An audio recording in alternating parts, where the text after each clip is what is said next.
This is RTE 1, where it's time for the 9 o'clock news with Brian Dobson.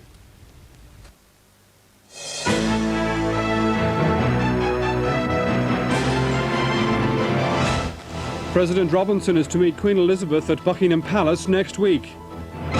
The North's local election results, the final result shows little change.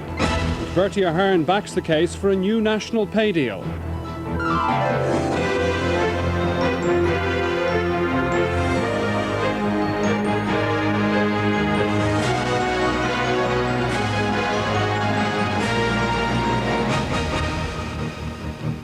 Good evening. For the first time in the history of the state, a President of Ireland is to meet a reigning British monarch. President Robinson will pay a courtesy visit to Queen Elizabeth at Buckingham Palace next week. The President will be in Britain to receive an honorary doctorate from Oxford University. A government spokesman here said this evening that arrangements for the visit had been made with the approval of the government. But he said it did not give rise to any question of a state visit, which would normally be reciprocated. An apparently indefatigable President Robinson returned from her visit to the United States just yesterday. Within 24 hours, this latest trip was announced by the Department of Foreign Affairs. Mrs. Robinson is to be honoured next Wednesday by Oxford University, following in the footsteps of other eminent Irish, such as Dr. Garrett Fitzgerald, who received his honorary degree in 1987. The President will receive the degree of Doctor of Civil Law by diploma and will become an honorary Fellow of Hertford College. The following day, she will visit Queen Elizabeth, a courtesy call at the Queen's invitation and a landmark meeting in diplomatic relations between Ireland and Britain. It's a meeting which will recall past links between the President's family and the palace. Mrs. Robinson's uncle, Sir Paget Burke, was knighted in 1957. Lieutenant General Oliver Paget Burke was exon of the Yeoman of the Guard. Earlier this year, President Robinson met Prince Philip in Warrington at a service for the victims of the IRA bomb. She also met the Prince 2 years ago when she became the first woman to receive an honorary doctorate from Cambridge University. There have also been regular visits by members of the royal family to Ireland, most recently this one in February by Princess Anne, who attended a transport seminar in Dublin. Keen sports people, Princess Anne visited Punchestown 2 years ago, and Prince Edward is pictured here at Lansdowne Road, also in 1991. Buckingham Palace said this evening it was not usual to comment on such meetings before they had taken place. Well, President Robinson continued with her official duties today. She visited a number of island communities off the west coast, but declined to comment in advance on her meeting next week with Queen Elizabeth. Flying into Inishturk this evening, President Robinson was making history and fulfilling an election trail promise. It was the first time that an Irish president had ever visited this tiny island of just 20 families. And coinciding with today's dramatic announcement, the visit suddenly assumed a whole new importance. The president came to officially open a new £50,000 community centre and to congratulate the people of the island on their determination, initiative and enterprise. I have the honour to be the first president to come here, and it's an honour for me to come here as president to this community here in Inishturk and to value what you have been able to achieve, especially in your own local self-development. President Robinson declined to speak about her planned meeting with Queen Elizabeth, but the news was greeted with disbelief and delight on the island. And the islanders, quickly realising its significance, wished her well in her meeting with the British monarch. And the islanders also had their surprise for President Robinson this evening, having discovered that today is her birthday. It was an exuberant ending to a day of new beginnings.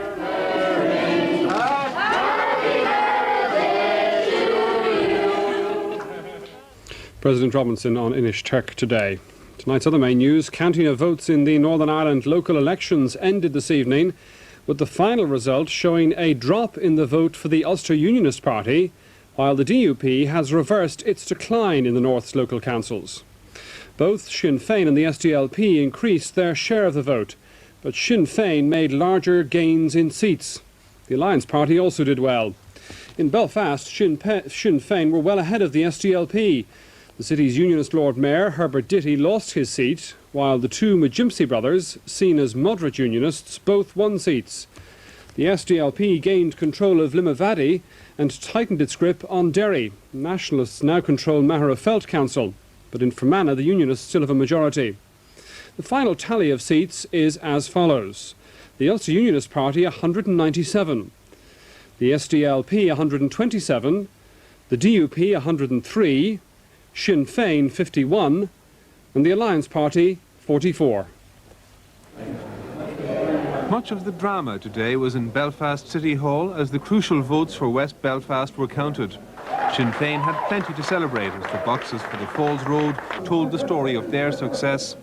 They had a substantial lead in the popular vote over the SDLP and took the seat formerly held by Dr. Joe Hendren, although his party gained a second seat in the Lagan Bank area, repeating its success yesterday in the north of the city.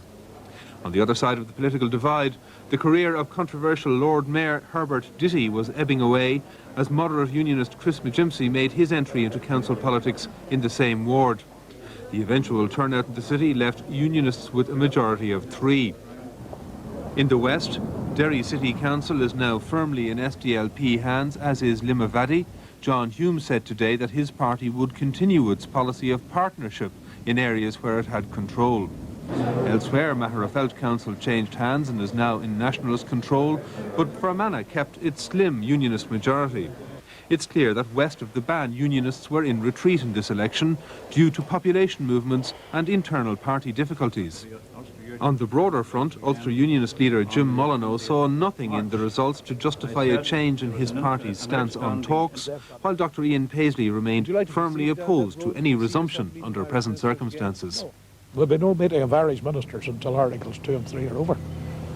And that's what the Ulster people have said loud and clear, and I think they've said it to the official unionists too. On the doors they were saying, well, I'm an official unionist, I'm voting for you, but if you go down that road, it'll be goodbye to you.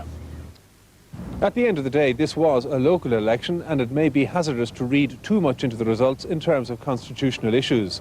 But both governments will be disappointed at the lack of a clear signal from the electorate on the talks process. Sir Patrick Mayhew and Dick Spring meet early next week in an Anglo-Irish conference. All a Dublin government spokesman would say today was that both governments' determination to restart the talks process remains strong, but today's result won't make that task easier. Sinn Féin took 5 seats in Dungannon, an increase of 2, and are now the largest nationalist party on the council. The gains were made at the expense of the SDLP and independents. Ulster Unionist Ken McGuinness, a keen supporter of the power-sharing system, also lost his seat. West of the River Ban, the vote is the same as it was in 1918. The majority of the people west of the River Ban are against the Union, and always have been. And sooner or later, people in Dublin and people in London are going to have to take that into account. The success of Sinn Féin here in Dungannon in almost doubling their representation doesn't, however, mean they'll be guaranteed any real influence in the incoming council. If the Unionists, the SDLP and independents combine to continue the power-sharing experiment, then Sinn Féin will be effectively frozen out. That doesn't disturb me. I don't see, big or small, those who carry the Armalite in the other hand as being able to be taken seriously if we want to move forward in Northern Ireland. I've always held to that, and I make no apology for continuing to hold that point of view. Unionist MP Ken McGuinness. The Minister for Finance, Mr Ahern, has said he favours a new agreement between the government, the trade unions and employers to replace the programme for economic and social progress, which runs out later this year. But he said the government would only be interested in entering a new agreement if it contributed to economic progress. And he said pay restraint would have to be part of any new programme. Tonight, the employers' organisation IBEC said that if a new programme offered a better prospect of increased competitiveness, it would support it. Otherwise, it would not. Under the current 3-year deal with the social partners, which ends this year, public sector pay increased by 19% in just 2 years. The government is anxious that under any new programme, pay increases will be kept low. Before leaving for a meeting of EC finance ministers in Denmark today, Bertie Ahern said high wage increases could not be justified with the present high level of unemployment. I hope we have another programme if it's something the government can afford. A programme is only a benefit to the economy if the government can afford to pay for it, and that's something I think we'll be looking at in the autumn. Mr Ahern said the country could afford only modest wage increases over the next few years. Those with jobs would have to help those out of work. You cannot try to give tax breaks to generate enterprise and to give the kind of services the public want and pay high pay increases. It's not possible to do them all. You have to look at priorities. So you're saying that those with jobs must help those who haven't jobs? Exactly. Otherwise, what you do is you continue to make to give the people in employment all of the incentives, all of the salaries, and leave those people who are on the margins positions to deteriorate. No country in the world has ever found an alternative way. You have to use the money to the best advantage.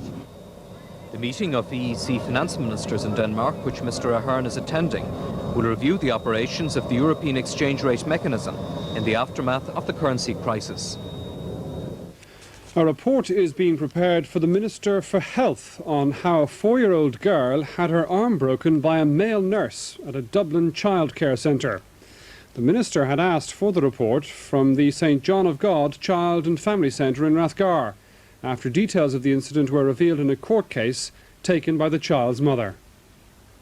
7-year-old Melissa Corcoran suffers from a rare metabolic disorder and needs constant medical care. A court heard yesterday that at 4 years of age, a male nurse broke her arm when he twisted it behind her back. It was yesterday's case taken by her parents that prompted the Minister for Health to demand a full report. Joe and Teresa Corcoran say all they want is to make sure it never happens again and that Melissa can put it behind her. She used to cry at night and wake up screaming and giving out, and if anyone came near her, she'd think they wanted to break her arm. I think it had a lot of effect on Melissa. And what kind of impact did it have on the family? It was terrible, because we didn't know where to turn or what to do or what should we, who could we turn to? We'd nobody to turn to. We were afraid to report it or give out about it or say, well, they were looking after Melissa, what could we do? Because we weren't in a position to look after her ourselves. And how's Melissa now? Melissa's great. She's doing very well, very happy, and she's in a great atmosphere, and the nurses are very good to her, and she's getting a lot of love and attention and care. We're very, very pleased. There's an inquiry underway. How do you feel about that? Yes, we're very happy about that. That at last it'll come out in the open. Today, a statement from St John of God said work had already begun on the report and they were happy to comply with the request. It also said it was hoped the report on Melissa's treatment at this centre in Rathgar would be ready early next week. The order isn't making any further comment. Now, there we take a break, but in part two, a row over the price of Guinness in pubs outside the Dublin area.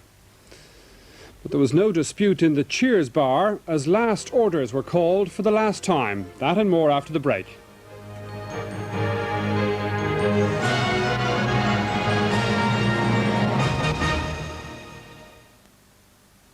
Our guest house is popular because we give good value for money.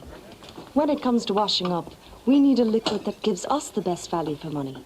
So I buy Fairy Excel, despite my husband's protests. I just don't see how Fairy can be better value when it costs more in the shops. Well, that's why we're testing it. A penny's worth of Fairy Excel against a penny's worth of the next best-selling liquid on these greasy dishes. Look how much more I get for a penny. But which does the most washing up? My liquid did all this before the suds disappeared. Fairy Excel suds go on working even on the greasiest washing up. In fact, a penny's worth of Fairy Excel goes on to do 30% more washing up than the next best-selling liquid. Well, now I can see. Penny for penny, there's no better value than Fairy Excel. Which hot water cylinder scores best? The one with the 80mm lagging jacket will give the whole family hot water right through the day. So will the one without. The one with the lagging jacket will also air your clothes. So will the one without. Nothing in it so far, but the one with the lagging jacket cuts the cost of hot water by up to £2 a week. Lagging jackets are around £8 at ESB shops and electrical dealers. Get the most from electricity. Go on, splash out. Our shoppers have always valued our range and quality, and thousands more have discovered that with our low prices, you really do get a great deal more at Quinsworth. Well, at Dunn's you pay the same, but they don't have the same selection of brands. Quinsworth always have what I want in stock. Well, I really was surprised that the prices here are so cheap. Well, your money goes further and the staff are very nice. I tend to buy Irish where the price and quality is right and I find Quinsworth are the best store for that. There's nowhere I'd rather shop, and that's the truth. Ivomec Super Injection for Cattle. All the power of Ivomec plus added fluke control. Ivomec Super Injection for Cattle. The new name in parasite control.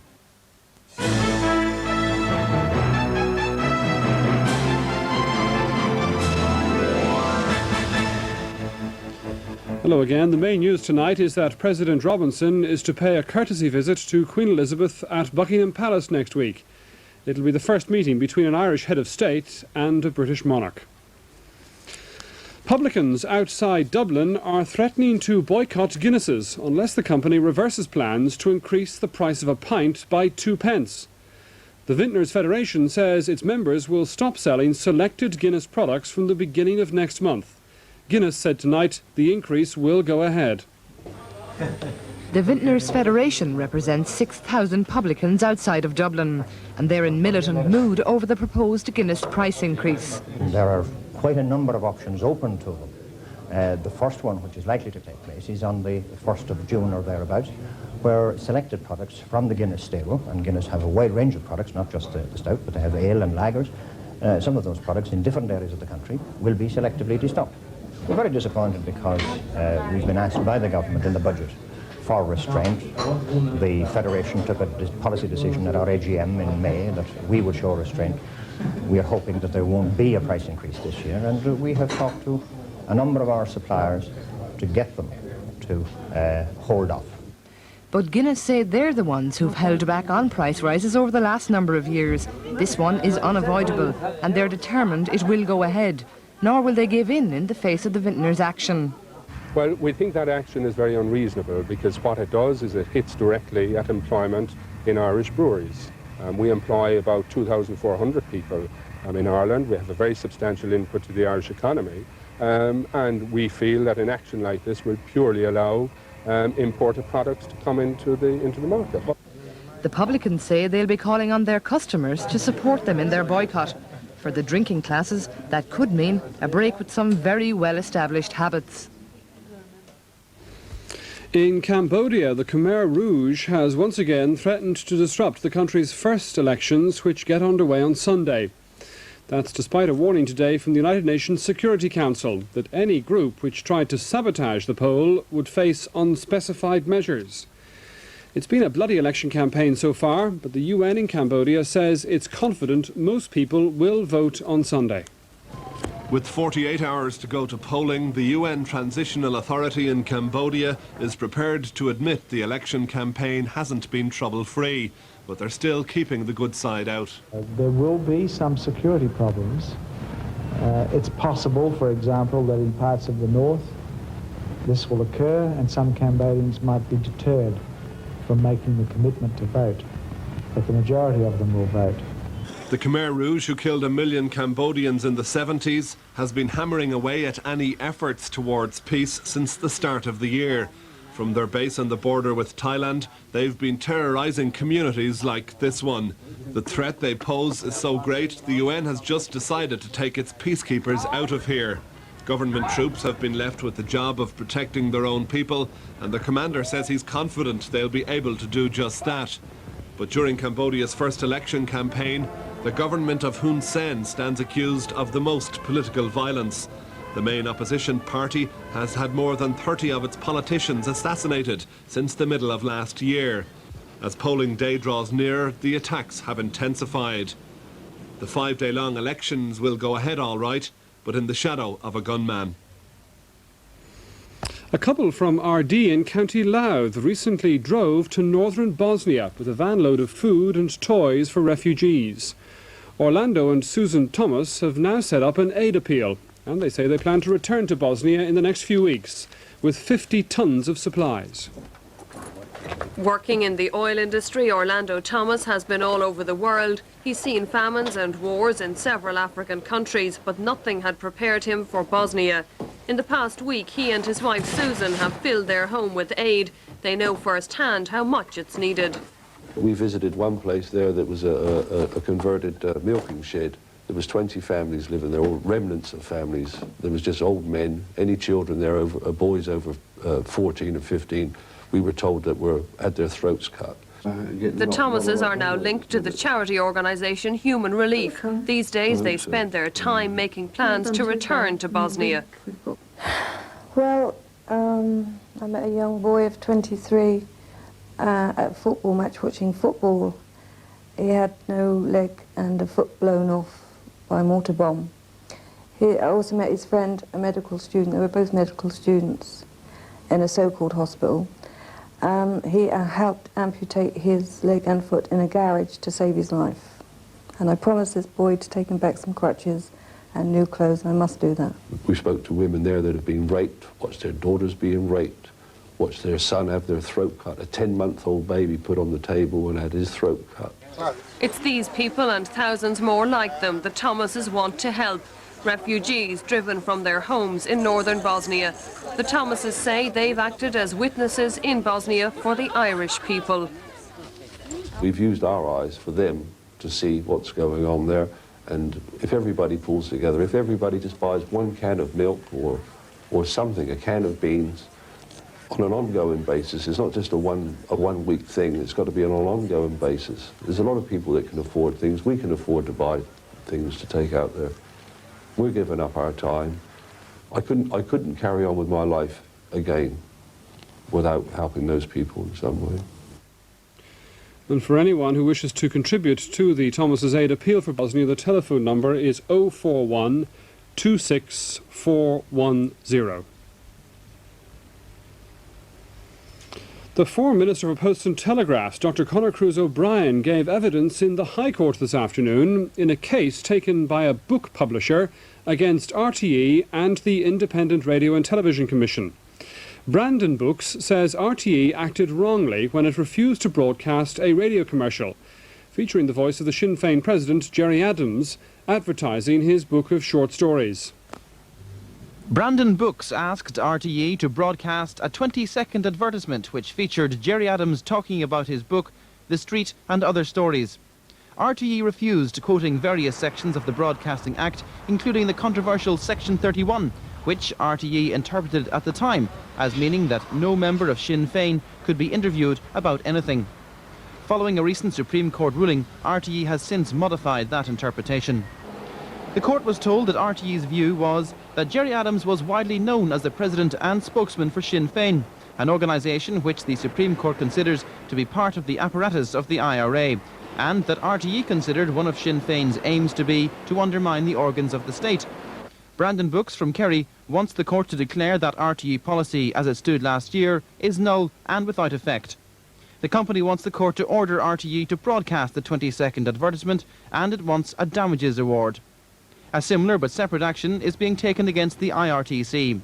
Today, Conor Cruise O'Brien was called to give evidence to the court.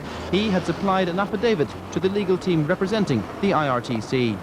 The basic thrust, though, of what he was saying was that the book of short stories was thinly veiled propaganda for Sinn Féin's beliefs. And to have allowed Gerry Adams on air advertising his book would have led to the perception that Mr. Sinn Féin had been allowed on air. The case resumes on Tuesday. Finally, one of America's longest-running and most popular television soaps, Cheers, which is set in a Boston bar, has come to an end. The final episode was shown in the United States last night, where it was watched by an estimated 125 million viewers. The series, though, has a number of weeks to run here on Network 2. This report from ITN. Hey, Mr. Peterson, Jack Frost nipping at your nose? Yeah, now let's get Joe Beer nipping at my liver, huh? For more than a decade, Americans have been hooked on Cheers, a bar where the regulars are all losers, but the gags never fail. The hopeless love affair between the bar owner and his waitress have been the mainstay of the early episodes. You're a magnificent pagan beast. Thanks. What's the message? But last night they didn't slip into sentimentality. There was no happy ending. I admit we've had some troubles. No, Sam. Ireland's had troubles. You two are way beyond that. It was no disappointment for the fans who celebrated the final show. They loved Cheers because it was realistic. By the end, it was hard to distinguish the characters from your real friends. Oh, they're very real, yeah. For 12 years, they've been all of our friends. Sure, I mean, there's little bits of every one of those characters that hit home. You know, you've met that person somewhere. Life is real, but Cheers is awesome. You know what I think the most important thing in life is? It's love. You want to know what I love? Beer, Norm? Yeah, have a quick one. The characters may be missed, but the show's producers say the repeats will go on forever. I'm the luckiest son of a bitch on earth. The last episode of Cheers. Tonight's main news again. President Robinson is to meet Queen Elizabeth at Buckingham Palace next week. It's the first time an Irish president has met a reigning British monarch. The government spokesman said arrangements for the visit had been made with the government's approval. That's the news tonight. From me until Monday at 9. Very good evening to you.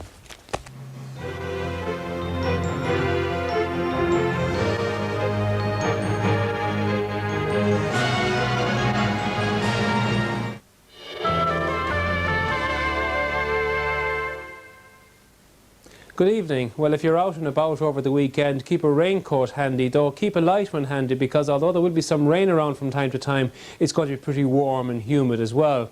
Now, some high temperatures today up in Belmullet and Mayo, for instance. We got a temperature of 20 degrees, though a lot cooler further south, where that rain has been raining down there since early today, and that rain fairly widespread at the moment. But during tomorrow we will see that rain pushing away to the east, replaced by a mixture of sunshine and showers. But then during Sunday we're going to see another rain belt moving in from the Atlantic, so overall a fairly mixed weekend ahead. But for tonight, we're all going to be more or less in the same boat. It's going to be cloudy across the country with some rain from time to time. And later in the night, some of that rain could turn heavy in a few places with a risk of thunder. Now, a lot of mist and fog around as well, especially over the hills and coasts. And around the coast tonight, fairly breezy as well, with the winds there up to force 5 or 6 from a south or southeasterly direction. But at least with that wind and that cloud, it's going to be fairly mild tonight. Lowest temperatures around 7 or 8 degrees Celsius. That's how things are going to start tomorrow. A lot of cloud across the country, a lot of rain as well, with a risk of thunder as well. But during the morning, things beginning to brighten up there in the west and southwest, with that rain giving way to a mixture of sunshine and showers. And that brighter, showery weather extending to most other areas during the afternoon, though the rain could linger a while longer up in the far north. Now, some of the showers later on tomorrow themselves could turn out to be thundery as well. It's going to be very warm and humid, and once more in the sunshine we could see temperatures up as high as 18 or 19 degrees Celsius, though it will be cooler in coastal areas due to onshore breezes. Now, the winds tomorrow generally from a southeasterly direction, force 4 or 5 generally, but that bit stronger up along that north coast. Now, tomorrow evening, still a mixture of sunshine and showers around the place, though tomorrow night, most of those showers dying away, with perhaps some mist and fog patches. For Sunday, well, again, a mixture of sunshine and showers. Some of those showers could be heavy once more, but we're going to see some high temperatures inland. Temperatures perhaps getting up to 20 degrees in some inland places. That's it. Enjoy your weekend.